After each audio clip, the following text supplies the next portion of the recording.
Hey everyone, thanks for joining us today. I'm Jim Ewing with Provision Solutions. We've enjoyed sharing insights, inspiration, and informative updates through our Marketplace Ministries events. Whether in person or virtual, there's been a wealth of great resources provided. Details are provided in the comments below, along with information on staying informed of upcoming events and interacting with others online.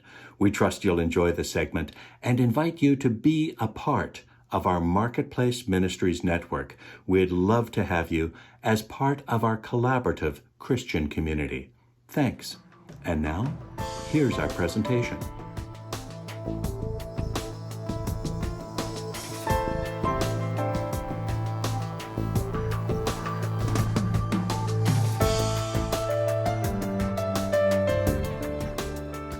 Well, again, welcome to our Marketplace Ministries virtual event. Thank you for joining us. This is one of a series that we've been offering out to the Christian community and sharing information that we believe would be helpful for those who are looking at starting or growing a business, starting a ministry area perhaps, or launching some sort of a special project that the Lord has perhaps laid on your heart. And for all the right reasons, to create an environment that is honoring of our Lord and Savior, Jesus Christ. This is actually our third event that we're doing in the series. We have two more that are scheduled before we recess for summer. And we're in the middle of our 2023-2024 season. So thank you for joining us. Those of you that are maybe viewing and have not been a part of what we're doing in the past, I'm Jim Ewing. I'm going to act as your facilitator for today. And why do we get together? Well, I'm glad you asked that question because I'm going to try to answer it for you. Our Marketplace Ministries vision is along these lines right here. But what we're really trying to do is to really help those that want to move ahead in positive ways and represent Jesus Christ well in the marketplaces of life. So thanks for being here with us today. Let me quickly show you the agenda that we have and one small adjustment that we're going to make here. Unfortunately, Sue Murta is not able to be on camera with us tonight. And our thoughts and prayers are with Sue that you'll have a speedy recovery. Maybe you'll be watching the video afterwards and you'll hear that message. Or if we ask nicely, Wes, maybe you can pass that along to her. Thank you. And I can also encourage you after the event, if you're not a part of our Marketplace Ministries Facebook group, I would encourage you to check that out, search for it by name. I'll put some information into the chat feature to help you find that a little more easily. So thank you very much. So I've asked Pastor Al Pohl, who is with us here in tonight's meeting, if he'd open our time together in a word of prayer. Pastor Al, would you please? Thank you, Lord, for the privilege to get together. Thank you for the technology, for these opportunities that we have. And we pray that we would hear your voice, that you would speak, and that we would have ears to hear what you want to say to us. Thank you for the spheres of influence that are represented here in our meeting. And we pray that you would encourage us and equip us. And if there are ways that we can help one another, we pray that you would speak to us about that. Would you use us to encourage and to build up one another as we meet?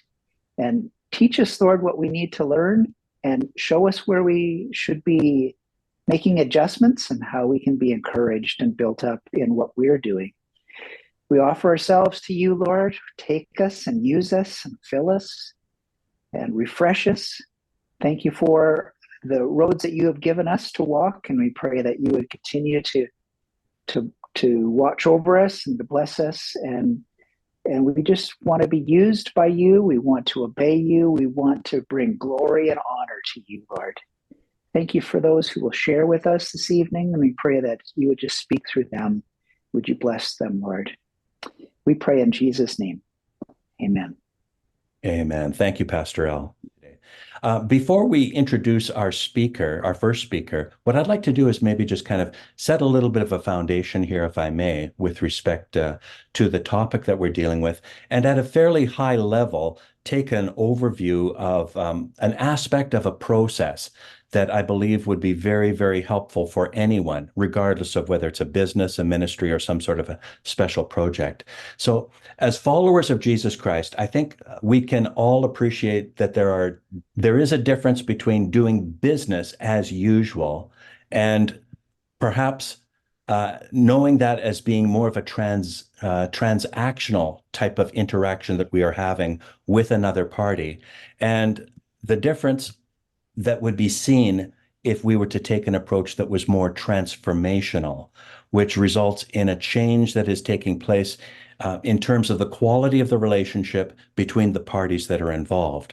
And I think that would apply, again, right across the board, regardless of what type of a concept you are trying to move forward. Seeing the right balance, I think, is very important. Of course, there's work that needs to be done regardless of what we have our hand applied to. But I think in the process of doing that, I think it would be incumbent upon us as followers of Christ to have that heart of Jesus Christ for other people.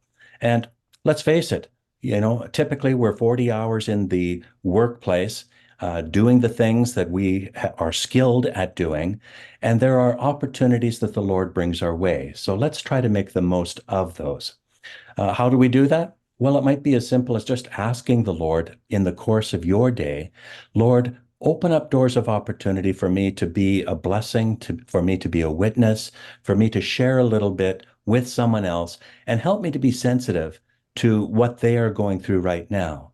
Perhaps give me a word of insight or knowledge that would be helpful to build a relationship with this other party that you have arranged for me to connect with today. So what I'd like to do is give you a bit of an overview of a process that some of you will already be familiar with. I believe we could pronounce this as SIPOC, SIPOC, SIPOC. And this, again, at a fairly high level, is a way of taking a look at a process from start to finish, from creation to completion, if you will. So in SIPOC, there are 5 different areas that we would take a look at and be interested in. So let's take a look at what those would be. One of the parties we want to look at is suppliers. We also want to take a look at what inputs are required for whatever it is that we want to do. And then we have processes that are used to create the thing or to provide the service that we are involved in. That, of course, leads to an output that we can make available to, drum roll, customers, whoever our customers may be. Now, why is that important for us to have a handle on? Well, a lot of people just go into what they do because it's what they sense that they should be going into without having done a lot of background research or thinking about what needs to be done in order to improve the chances of being successful. So, as a follower of Jesus Christ, this might be important. There you go. It's on your screen. Our heart attitude that we would have when we engage with the things we are doing for the people that we are doing them for. So I think, in essence, what I'm really getting to is what are the relationships that we are wanting to build that would be beneficial to build for the things that we are doing and for those things to be successful. I like to start typically with a customer and focus on who is the customer that I am trying to provide services to. And really what we want to do is to just think about what is it that the customer is actually wanting, and that would be the output that we would want to deliver to our customer. That output, of course, is going to require that we apply ourselves to a process that will generate the output and make it available to the customer. It's kind of like, the hip bones connected to the, et cetera, et cetera. That process that we have to go through could involve various materials, raw materials or suppliers that we engage with in order to produce the product or service. And of course, in order to do that, if we need products or services as a part of what we produce, then we're going to have to build relationships with various suppliers. So with that kind of a backdrop, I just wanted to give that to you as something to think about, to consider in the thing that it is that the Lord has you in. I have always found in the things that I've tried to do that it's good to keep in mind what's known as the golden rule. The golden rule. Do unto others as you would have them do unto you. So on that happy note, what I hope I've kind of set a little bit of a stage here for our first presenter. And we didn't talk about this earlier, but SHEILA STAUFFER is the Executive Director of Cornerstone Counselling, a charitable organization with a mandate to ensure that professional psychological care is available for people at all income levels. She's a registered social worker and moved into her current position in 2010 after 10 years of working with foster families and children in care. SHEILA believes every human being is inherently valuable as a beloved creation of God, and she considers it a privilege to serve others in the community. SHEILA enjoys lifelong learning, and she believes success is created out of risk, struggle, and continuous learning. SHEILA attends Gospel Center Church here in Edmonton and is a happy wife, mother, and grandmother to, count them, I think you can see six wonderful little ones. SHEILA, we're looking forward to what you have to share with us here today. I'm going to stop sharing right now and turn it over to you. Thank you for that introduction, Jim. And I want to start by thanking Jim for inviting me here today. And I want to let you know that when Jim first started talking to me about talking about risks, I thought, oh, risk management, that I was thinking about, computer hacking and insurance fraud and some of those hardcore business risks. And I thought, I don't think that's really my thing. But as we talked, I thought, there are risks that I've encountered and there are things I've encountered in leadership. And I think there are some things that maybe I could share that hopefully will help this audience here tonight. So tonight I'm going to share 5 risks or sticking points that can stall you in your business or ministry. But before I get started, there's a couple of things I want to say.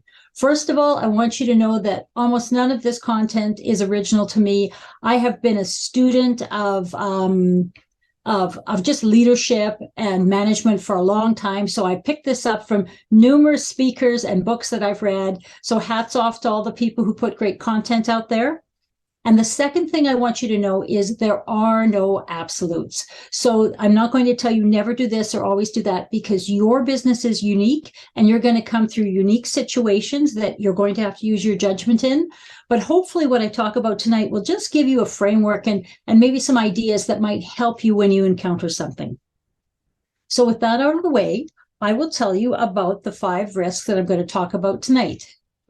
Okay, so the 5 risks that can sidetrack your success: falling into decision paralysis, resting on past successes, not training your employees to think independently, not adapting strategies for the future, and failing to develop yourself as a leader. That's what we're going to be talking about tonight. So decision paralysis, we're going to start with that one. So whether you're starting a business in a time of crisis or in a time of rapid growth, there can be a lot of critical decisions that will need to be made.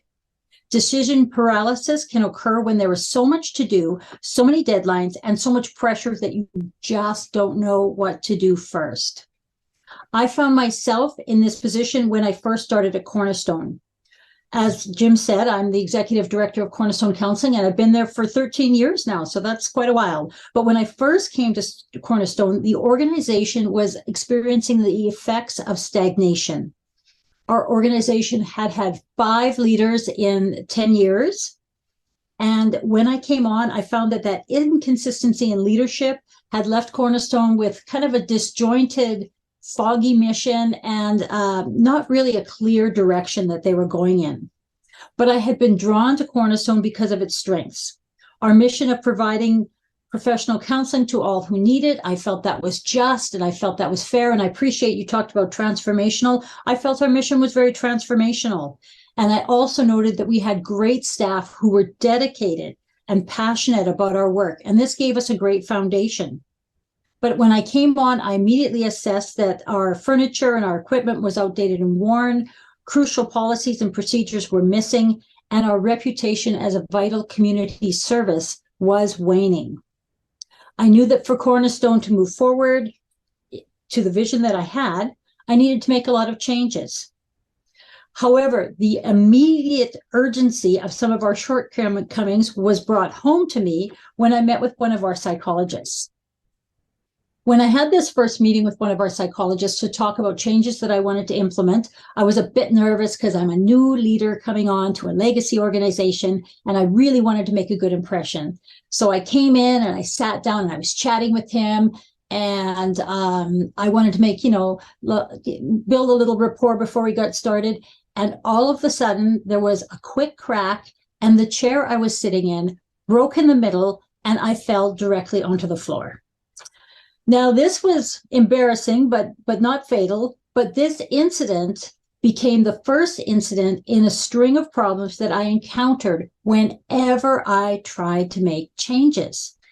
Every time I tried to do something, it seemed to uncover more issues that needed immediate attention. And to make matters worse, we did not have the budget to fix it all. Soon I felt completely overwhelmed with the number of urgent issues that needed attention. I just didn't know where to start.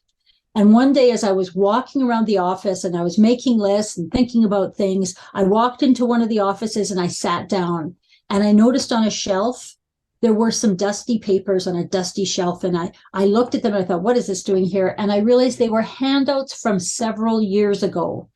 And I have to say that was a real low point for me, because I thought, oh, there's just so much stuff to do and there's just so much clutter around. And I just don't even know why God brought me to this place, because clearly I'm out of my depth. I don't even know where to start with this organization. I don't know how to get it from where it is to what I'm envisioning. And I sat there for a moment. And as I sat there, I felt a prompting in my heart to just do one thing. So I started by throwing those papers away.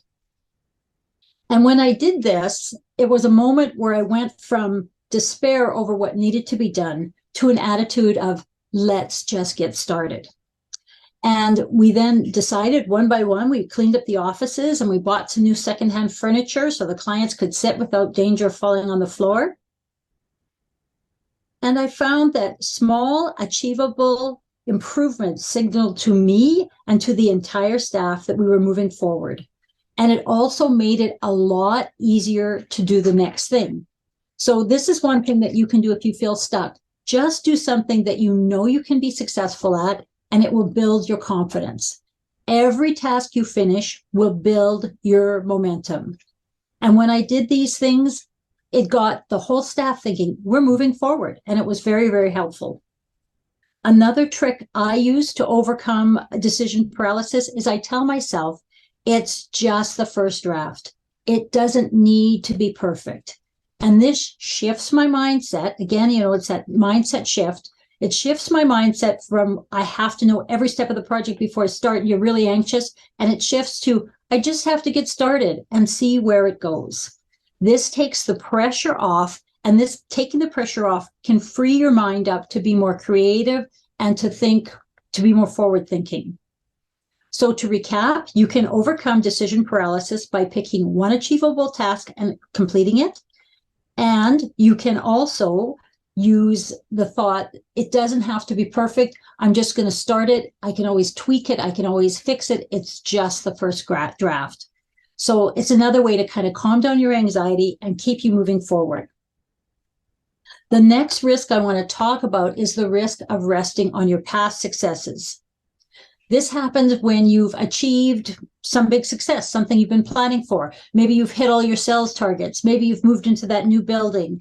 You look back and you see how far you have come. And of course, the natural thing is you want to rest and enjoy your success. And you should. There's nothing wrong with taking a few moments to, thank God and say, wow, this is great. We've achieved this. But if you spend too much time there, like think at Camp 2, if you spend too much time looking down from Camp 2, you will never look up and see that there's Camp 3 and the summit yet to achieve. So after a big success, be ready to adjust your vision and push forward. Thank God for your success, but finish the race. The next risk that I want to talk about is the risk of not taking the time to train your employees to solve their own problems. I like this quote, and this is something I really believe in. True leaders don't create followers, they create more leaders. The easiest and most expedient thing you can do in the short term is maintain control over your every decision. But in the long run, as your business and ministry grows, you will find that maintaining too much control will result in you being mired in day-to-day activities, and you will not have the mental space to do the creative work of planning your next move. A better strategy is to hire smart people and train them how to think through a problem. By doing this, you're going to duplicate your time, and you're going to be able to delegate work to trained, competent employees. In my previous work as a social worker, I was a supervisor, and I had a number of social workers under me, and I had to train them to evaluate potentially difficult and ethically complicated situations and make decisions and take actions in the field. I could not be everywhere, and our workload was such that they couldn't check back with me all the time. So I had to train them to be able to make decisions. So here are some steps that I used to become a trainer and to really help my employees understand. So the first thing you want to do when a new employee comes to you with a problem is ask them questions that you might already know the answer to. So you might ask them, what's the policy on that? What have you done in the past? What did we learn in training last week? So it gets them thinking to, I don't know, to, oh, maybe I do know. So again, you're shifting their thinking, and it helps them understand what kind of information is needed to make a great decision. Once they've laid out the issue and you've talked about it, because they're a new employee, you're probably going to want to tell them what to do. Okay, we've talked about this, we checked with this, here's what you're going to do. So you're giving them very clear direction. Later, as an employee gains more experience, you can start asking them what they think they should do, and then ask them what they thought about before reaching that decision. And again, you're teaching them to think, to self-reflect back on their own decision-making steps. If you disagree with their plan, you can tell them what they missed, or you can ask them questions until they see what they missed.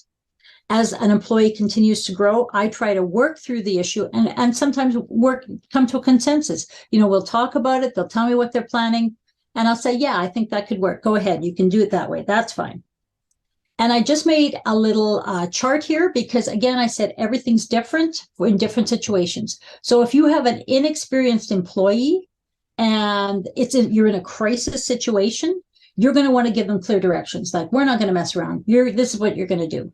If you're in a time of rapid change or growth, again, with a new employee, you're going to want to tell them what to do. But this is kind of that teaching sweet spot. Inexperienced employee in a more stable situation, you're going to be able to reason it out, and you're going to be able to ask them questions and help them learn. This is when your employees get more capable, you're going to give them more leeway. So if they're solving problems using policy and procedure, they can do that. And they might just check in for more complex problems.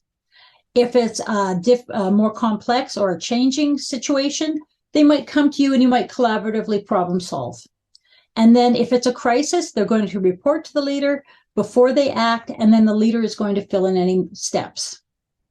Now, this is the sweet spot. This is where we all want to get. We want to have expert employees around us. So when things are stable, they are completely independent and they use their judgment to solve issues. If it's complex, an employee will talk to a leader and they will discuss what they're going to do. And the employee might present rationale for why they think one or the other is a better course of action. So you can kind of negotiate and work it through. But if it's a crisis, you might not even be there if you've done your job. If you've trained this person and they can be independent and a crisis comes along, they should know what to do and just be able to report to you later.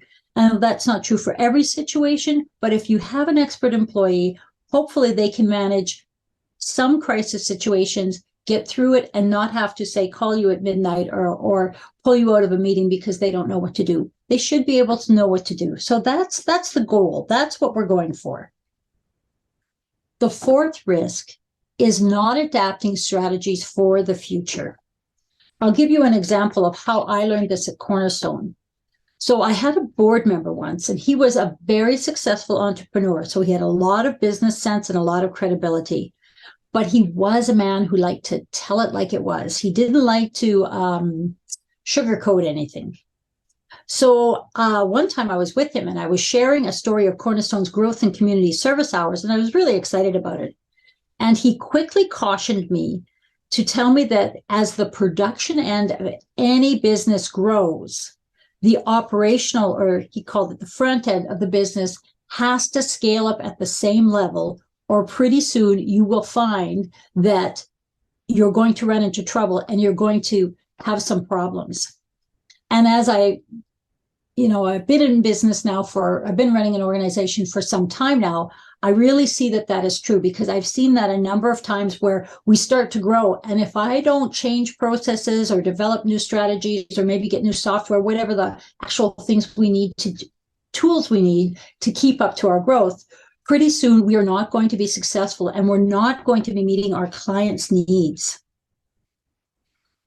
The same thing holds true for 5 years from now. So if I'm planning, and if you're planning to grow your business by this much in the next 5 years, you've also got to plan that you need to grow your management and your processes at the same scale. So you have to make sure that those back-end things keep up with your production side.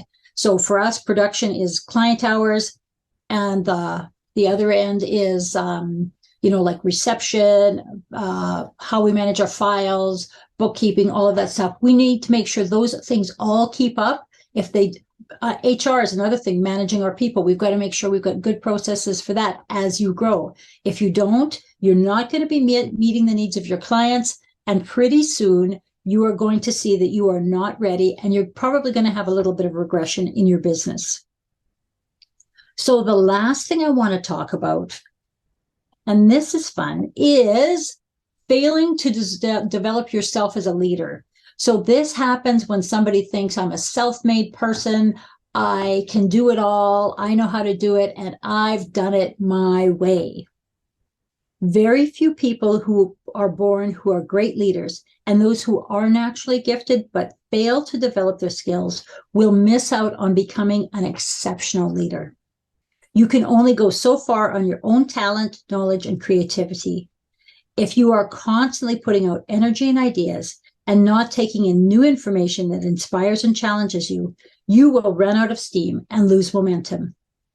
I was in a multi-level marketing business a number of years ago, and one of the things this group said very clearly, that who you become in the next 5 years will depend upon the people you hang out with, the books you read, and the speakers you listen to. We are all works in progress, and we need to invest in ourselves first.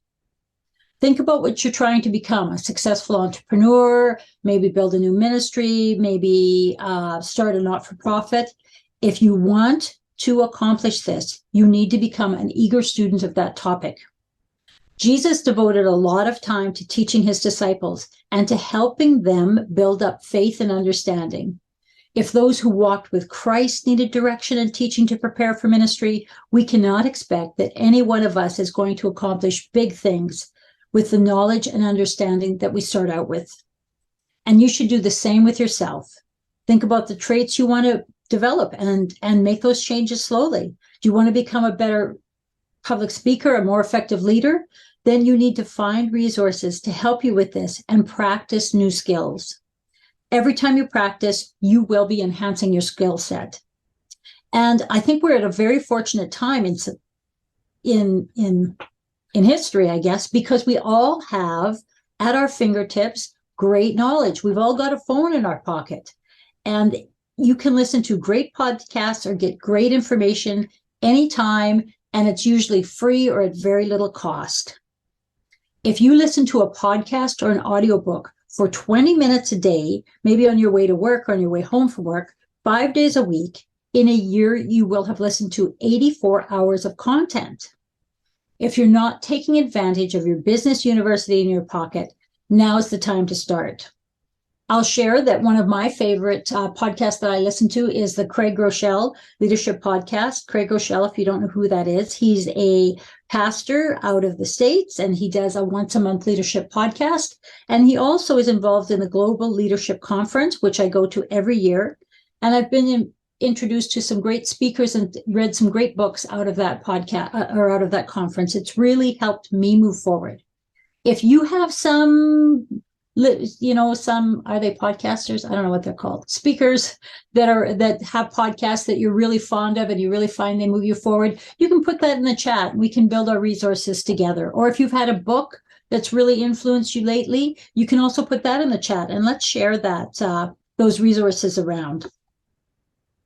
That's all I have to say for tonight. I hope my content was a little bit helpful and gave you some ideas. I want to thank Jim again for having me here, and I wish you all very good success in whatever God has laid on your heart. Sheila, thank you so much. That was great information. And if it happens to be someone who's listening to the recorded version, you can always put that information into our Facebook group as well. I'd love to have a little bit of an overview of what you have found to be a great resource for you. So thank you once again, Sheila. Great information. All right. Let me introduce Wes to you as we just kind of change gears here. Wes and his wife Sue have been great friends for many years. Really appreciate the friendship and the insight and wisdom that you have shared with us and so many others. Wes has been an educator for 38 years. I know he doesn't look that old, before he retired. And the majority of those years were as principal or vice principal. He's also served as the vice president of the Association of Independent Schools and Colleges of Alberta. Wes has a passion for missions and has taken 20 teams of students on mission trips to a variety of warm destinations. I'm not going to go over all of them right now, but you've also had some events that you've taken students in Canada, different locations there, which is awesome. He was the missions coordinator for 2 schools and on the lead team for Global Youth Missions. He's helped over 1,000 people on mission trips and coordinated, get this, coordinated fundraising of over $1 million for those same trips.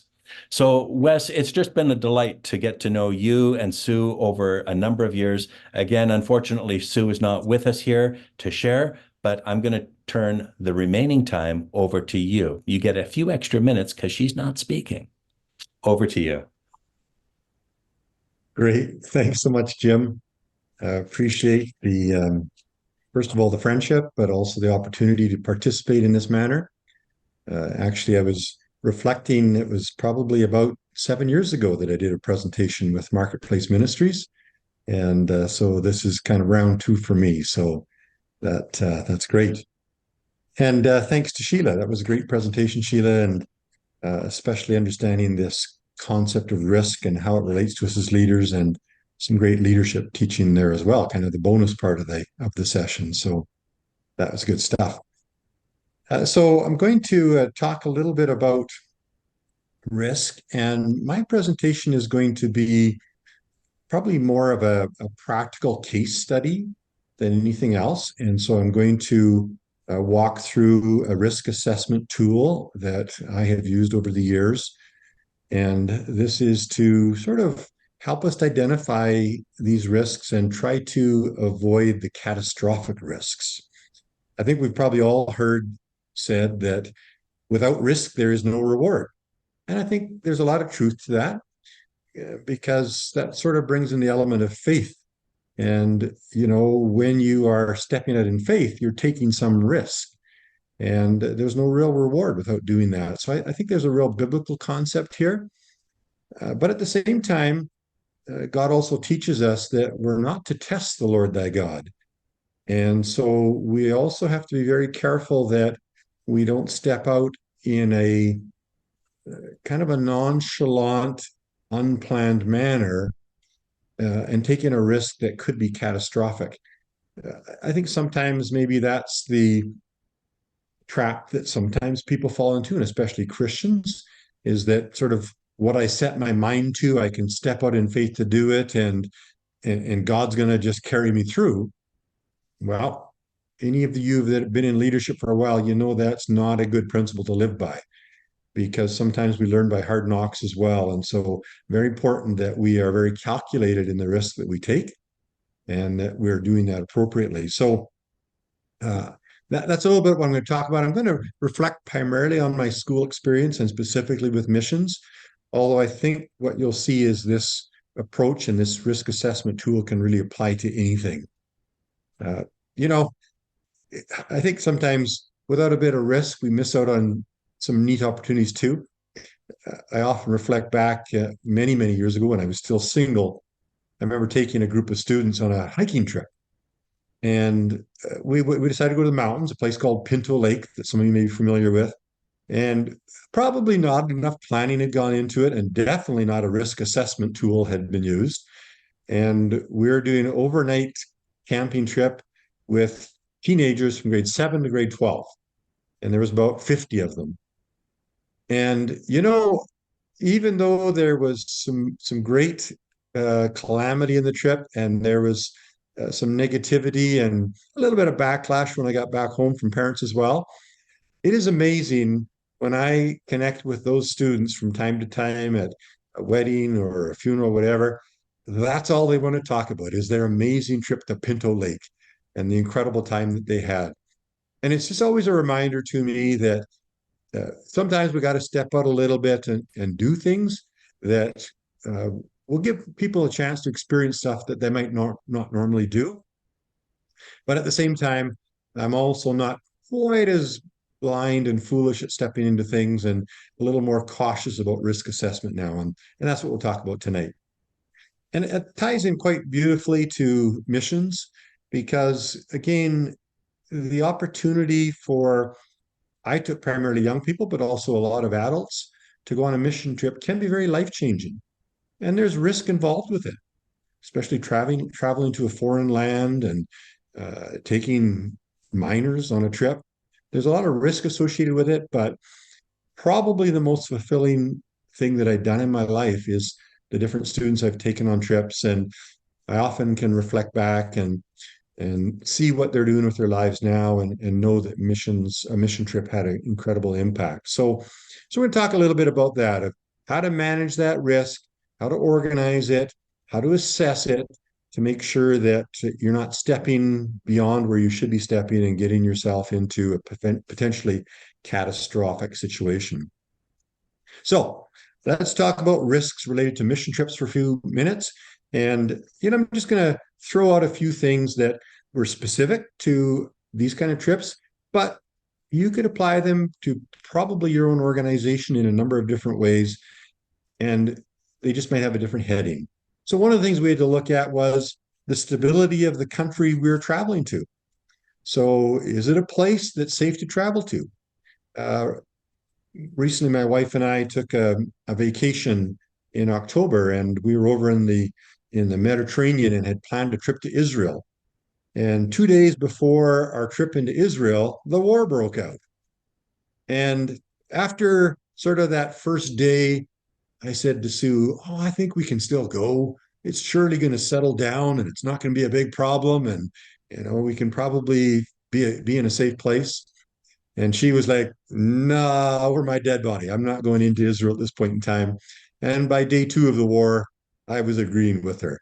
And fortunately, we had good insurance and we recouped our costs. But, there are risks all around us. We need to be wise, make sure that we're being very cautious and careful in the way that we manage the risk. So going to a foreign country, you've got to look at the stability. I took 14 teams to Belize in Central America in 14 consecutive years. And one thing that I learned was not to plan a trip around a federal election, because in a country like that brought great instability and you were putting yourself in high risk. And so we had to be very careful of that. There are certain things that you need to be careful of as in regards to taking a flight and making sure that, there's certain airlines you may not want to travel on, especially if you're over in Russia or some of those countries where there's maybe not that much of a safety pattern. But, for the most part in this part of the world, not a big concern. But always you can encounter the unexpected.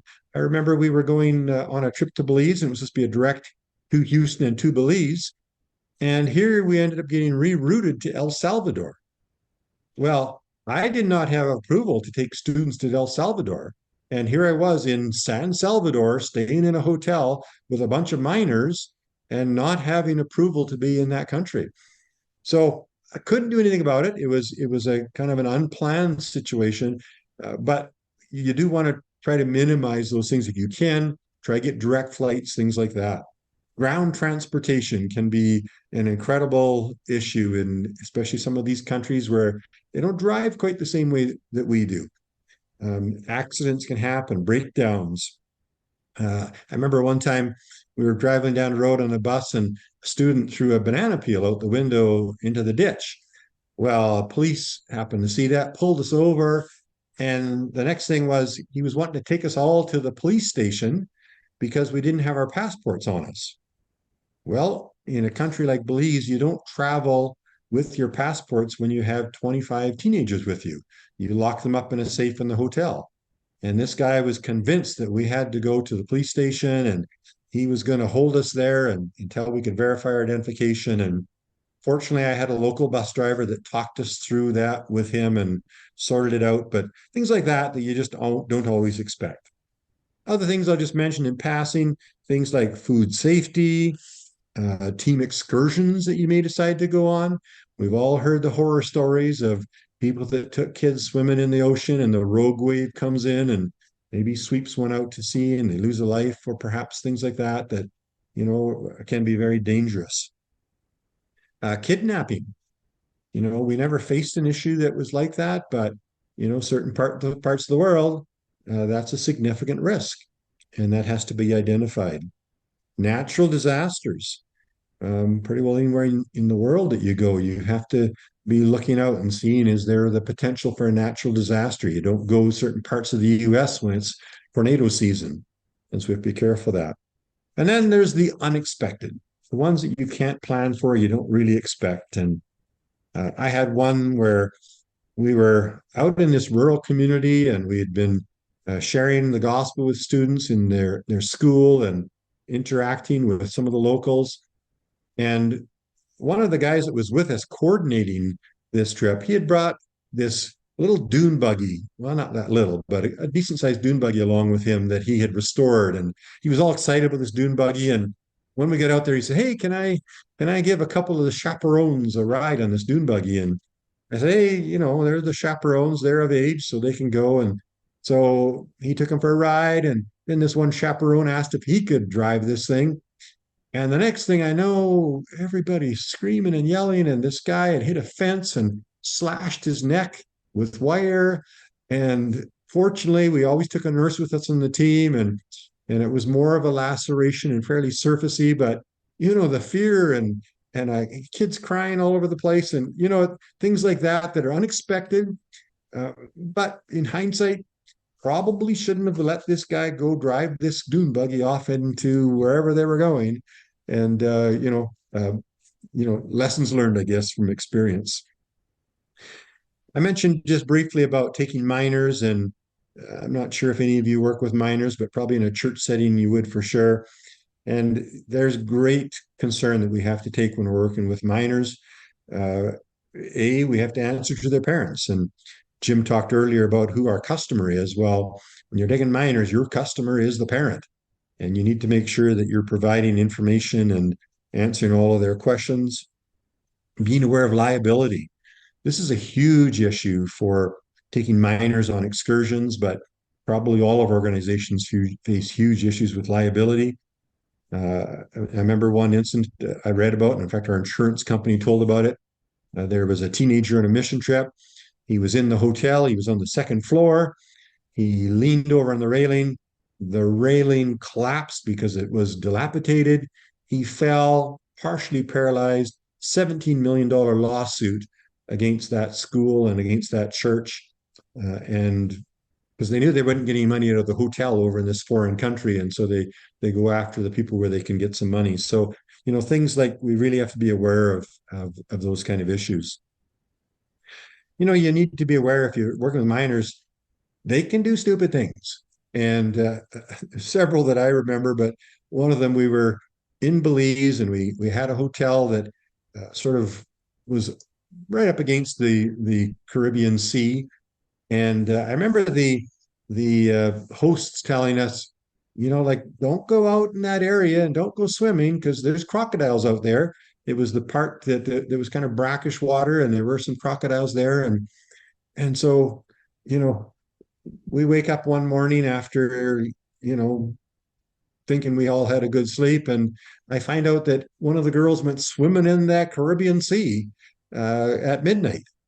And I'm like, oh my goodness, how can this happen? Like, teenagers can do stupid things. And so policies and procedures and checks and balances that we need to have. And we had to actually, for a future year, we no longer stayed at that place. There was certain risk and definitely didn't allow them down by the water side. So stuff you have to watch out for. So let me then talk a little more specifically about the actual risk assessment tool, because that's really, I think, what's most applicable. And I am going to pull this up and just share it with you so you can see it, because I think it'll be beneficial to have a bit of an idea of what a specific risk assessment form or tool can look like. And this is one that we would use with our mission trip. And there are several aspects of a risk assessment form that are important. And probably the first one is to come up with the risk categories. That's very important, that you've got to identify what are the areas of risks that we need to evaluate. And what we would typically do is do some brainstorming, where we would sit around a table and we talk, okay, what are some of the risks that we could face? And so you'll see here some examples: safety and security, health, natural disasters and climate, accommodation, water, transportation, several different things that you can identify as potential risks. So then you can see over here, there's an assessment tool: perceived level of risk, low, medium, and high. Low is fine, medium is potentially workable, and high is a problem, especially if you're taking minors. So what needed to happen then, once you've identified some of the different categories of risks, then you need to do some research. You have to identify what way would for example, country, this first one here, which country I'm going to go to. The first thing you always have to check is your Travel Canada warnings. If there's a high level of risk associated with it, insurance companies may not even cover you to go into that country. So that's really important that you identify certain risks like that. But if we go down here to, let's say, accommodation, then there's finding a place that minimizes your risks. Well, because when we were in Belize, there was the potential of kidnapping, we looked for a hotel that had 24-hour security. We looked for a hotel that had a gated yard and cameras that monitored it. We looked for a place that was not in downtown Belize, where there potentially could be gangs. And so you do your research and you'd identify, how do I want to mitigate this risk? What is it that I think I can do to try to stay in this low and potentially medium area of risk? And that would be the accommodation. So for example, the one accommodation that we used that butted up to the Caribbean Sea, we would probably then say, okay, because the problem we had there, that would be considered a high risk. And so then when you evaluate that, you realize, hey, I can't do that any longer. We need to find a different place. And that was something that we did. And then there's transportation. If you're going to be driving, you got to take a look at who might be driving, what their driving records like, what kind of vehicles are using. If you're doing any kind of construction, then that's a huge issue where there's lots of risk. And so you need to identify some of those concerns. Do you have proper safety training? What have you done to prepare your team? All those things are really important, that you can identify that and make sure that you are mitigating and minimizing that risk. So that's the risk assessment tool. So the first step then, as I mentioned, is brainstorming. The second step then is assessing the risk associated with each of your choices and ranking it as low, medium, or high. And then the next step is evaluating those risks. And in doing that, one of the things that I would really recommend is that you involve an unbiased person in this process, because we tend to see things a little bit tainted, and I'm probably the worst culprit of that. But you need to have a person that's got a bit of an unbiased perspective where he'll help you to identify that risk. If you have any that are in the high area, then what you need to do is say, what can I do to make changes to get out of that high risk category? And so you might have to, for example, the one in front of us here is water safety. Okay, we're not going to be able to do the swimming in the ocean deal, and we got to eliminate that. Maybe we can go to a pool without lifeguard and to change that. So that's really important, is evaluating, making changes if necessary. And then finally, at the very end, you've got to make a final decision. And sometimes in some situations, you might have to cancel an entire event or entire trip because the risks are just too high for you and for your organization. But in many cases, if the planning is done right, you can make adjustments and changes to make sure that you're accomplishing what would be appropriate and something that you can get approval. So for example, here we have a missions committee, and ultimately we need their approval, and then it would go to the board for that final approval to be able to say, yes, we can go ahead with that.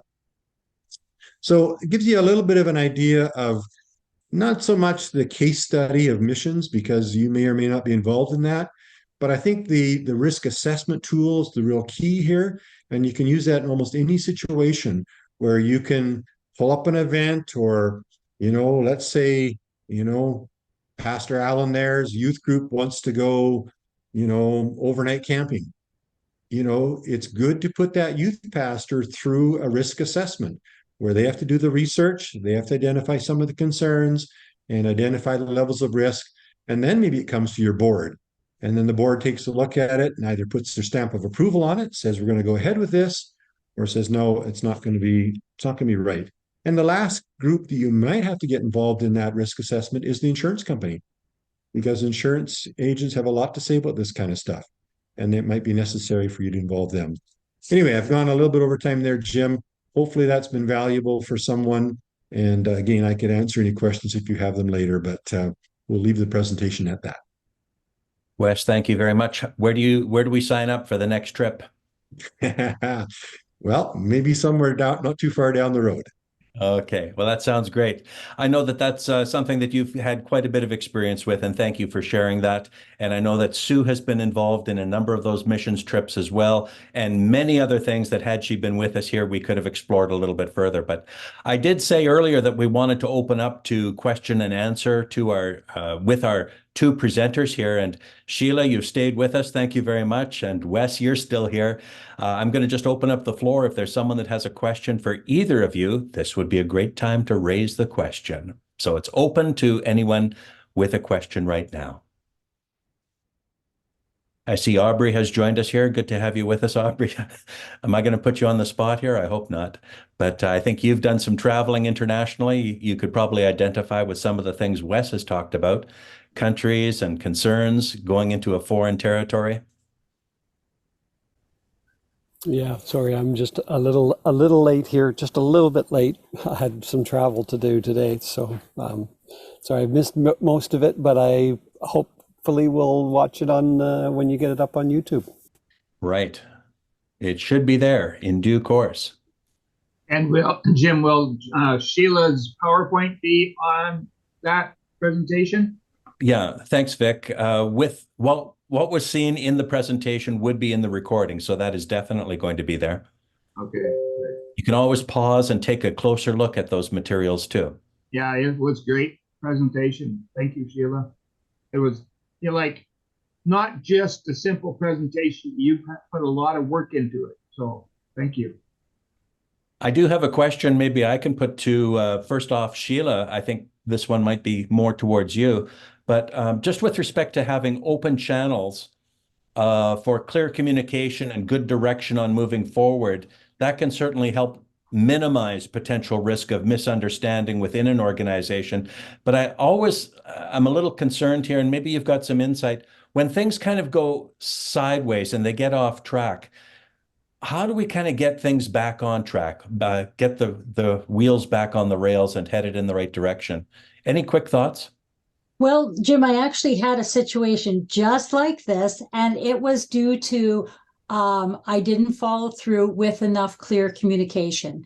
So I was working with another organization to put on a presentation we were going to do, and I didn't quite hammer out the details in writing. When we do presentations, I like to hammer them out in writing, and I just skipped that step. I thought someone else was going to do it. We dropped the ball, and when I got back to the leader of the other organization, I realized we had different expectations. So the first thing I do, we're off the rails. He was a little bit miffed with us. And you know what? I took responsibility. We should have. I usually do. I thought somebody else was going to, but it's on me. I'm sorry I didn't do it. And I said, here's what we need.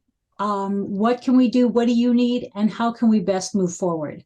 And just sort of taking ownership and really demonstrating that I wanted to repair the relationship and still go forward with the project.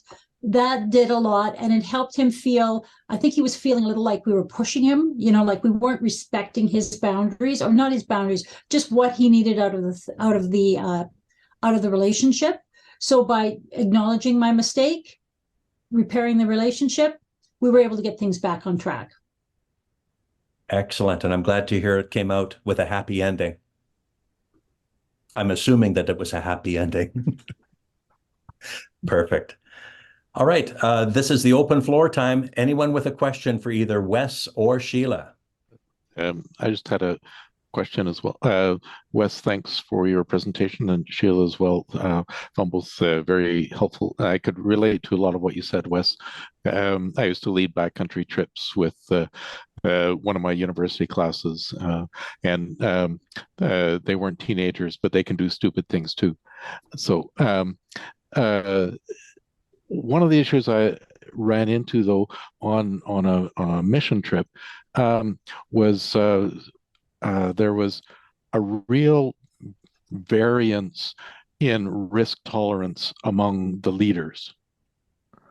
And how do you navigate that negotiating acceptable risk with a group of essentially volunteers? Yeah, that's a good challenge. Kind of relates even to when I've done family holidays. I'm a little more keen on risk than my wife is, and so you got to negotiate even in that kind of a situation. I think part of it is when you're going on a mission trip is just meetings with the leaders in advance, trying to explain to them what we're going to be doing, where we're going, talk about excursions, and try and do as much of that in advance as you can so they're prepared for that. There's always the unexpected that happens on a trip.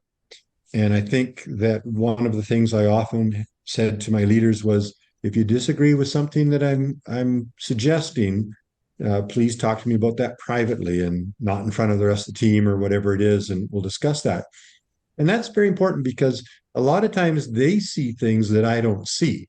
So you don't want to discount what they've got to say. It's very important that they speak into the situation. They might prevent you from making some colossal errors.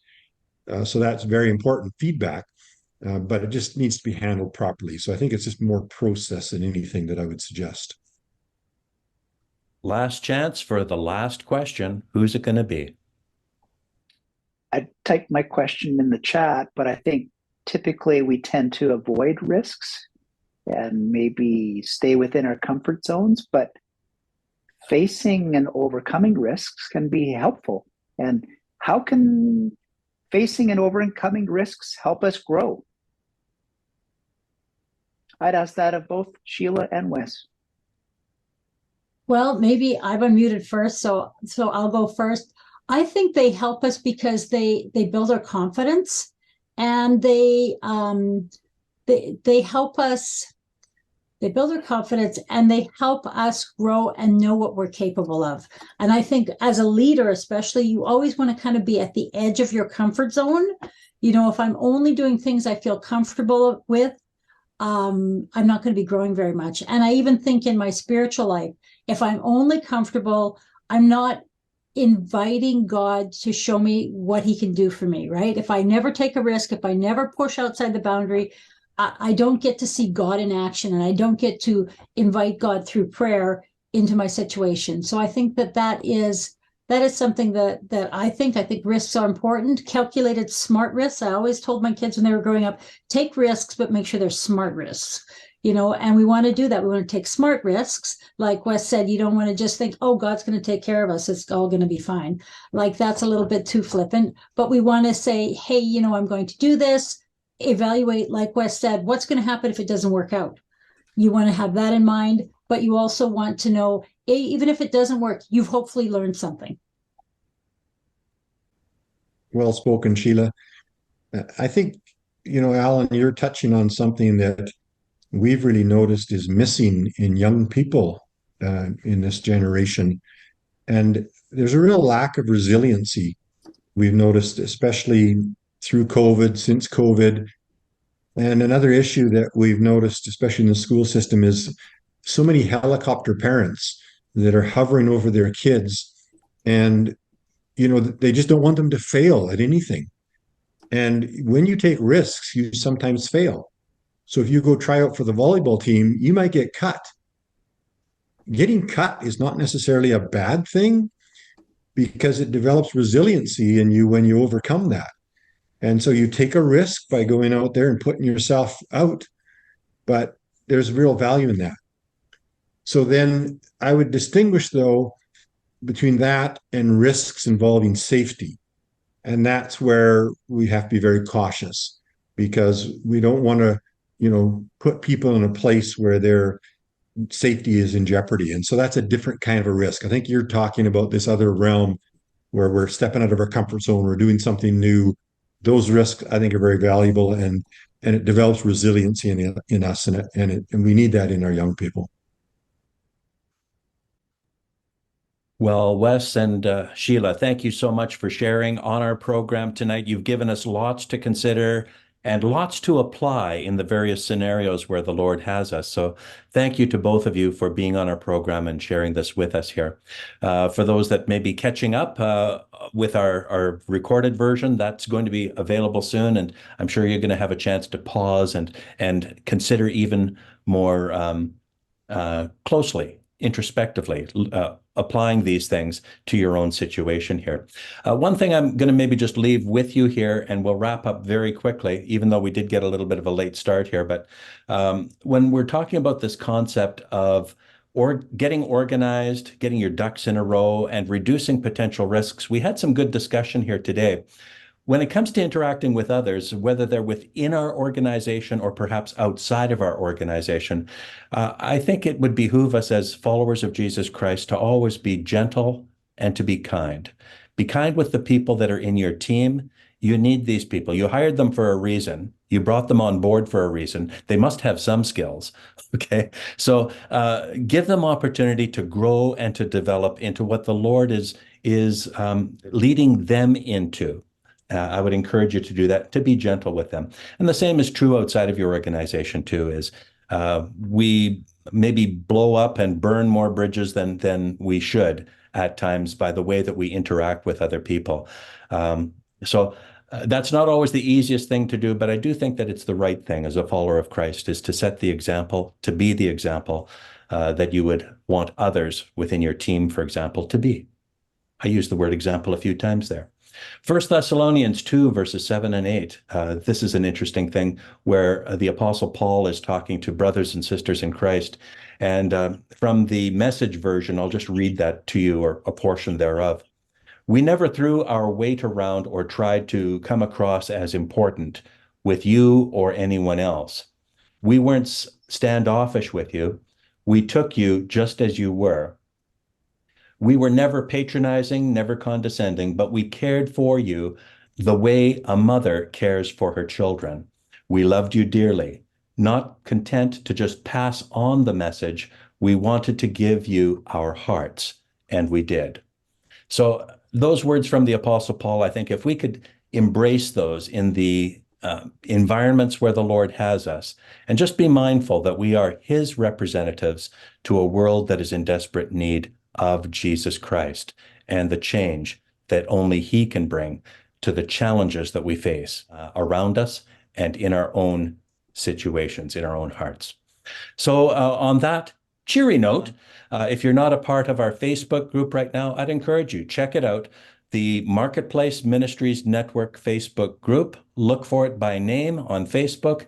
3 short questions. If you're not a member already, just answer the question, say that you heard about it here in the video, and we'll get you in as a member, and you can poke around, explore, add your concepts to our conversation today, expand upon that, and add your own posts. Let us know who you are, what the Lord is doing in your life. That would be wonderful.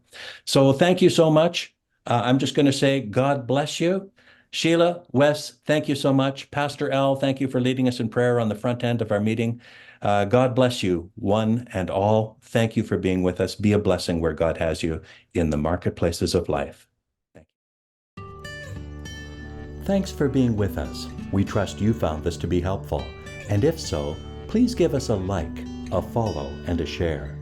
The Bible says in Matthew, "Let your light so shine before men that they may see your good works and glorify your Father which is in heaven." If you're launching or growing a business, a ministry area, or a special project, or if you're involved in helping them as a resource or service provider, we'd love to have you participate with us. Stay informed of upcoming events and items of interest by subscribing to the Marketplace Ministries Update, sent out periodically. May God bless you as you do your best to faithfully represent Jesus Christ in the marketplaces of life.